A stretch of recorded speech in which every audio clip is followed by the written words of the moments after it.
Art of the Holocaust by Riley McBride.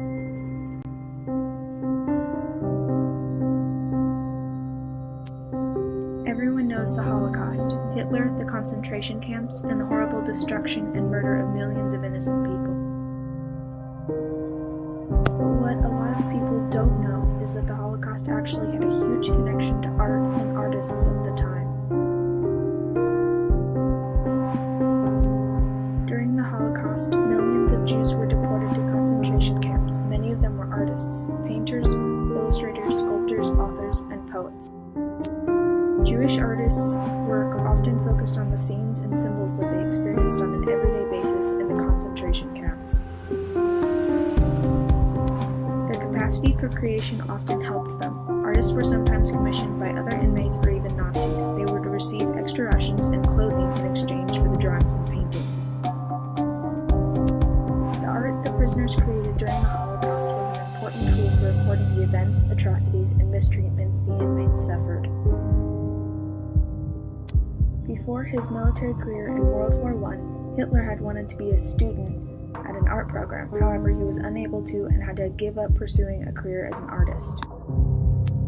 Because of this, Hitler developed a passionate desire to create a huge citywide museum in his hometown of Linz, Austria, the Führer Museum.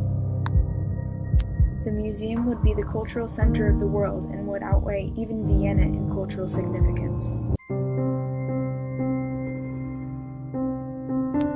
Paintings such as The Adoration of the Lamb and many of Vincent van Gogh's most famous pieces were to be included in the collection.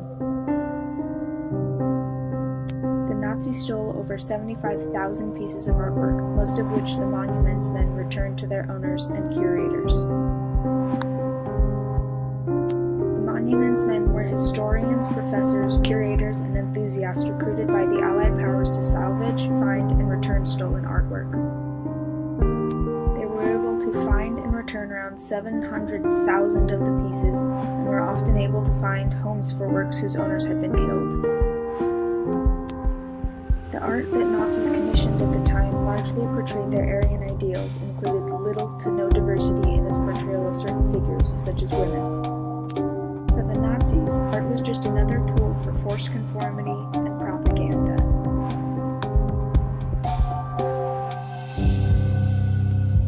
Many of their ideal works portrayed women with huge broods of children, all of whom were blonde and blue-eyed.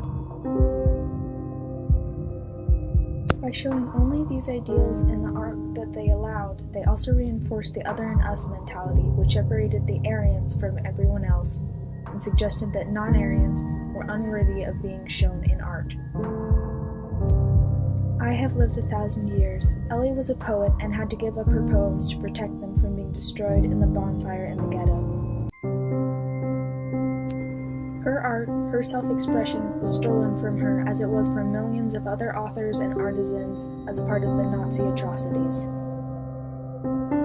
A separate piece. The monuments men were scholars, professors, curators, and historians such as those who the boys in a separate piece interacted with. In the book, they are portrayed largely as old, docile, and sometimes even incapable. The people seen by those younger than them as not being willing or capable of helping in the war were in fact those who made the biggest difference in restoring and preserving Europe's culture through its art. Mouse. Created by a survivor's son, Mouse is in itself a masterpiece detailing a man's journey through Auschwitz. The art created because of the Holocaust, such as Mouse, is often essential in raising awareness of the atrocities of the Holocaust and in preventing future atrocities. Despite the horrors of the Holocaust, people continued to create and curate art even in the darkest of circumstances. The preservation of European culture through art and literary works ensured that there could be something to hold on to during and after the war. The art that was saved during the Holocaust was essential in rebuilding European culture after the war.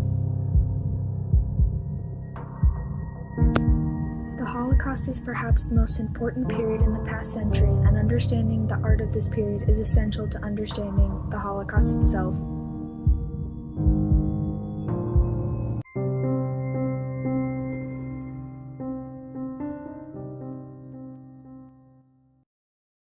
Created using Powtoon.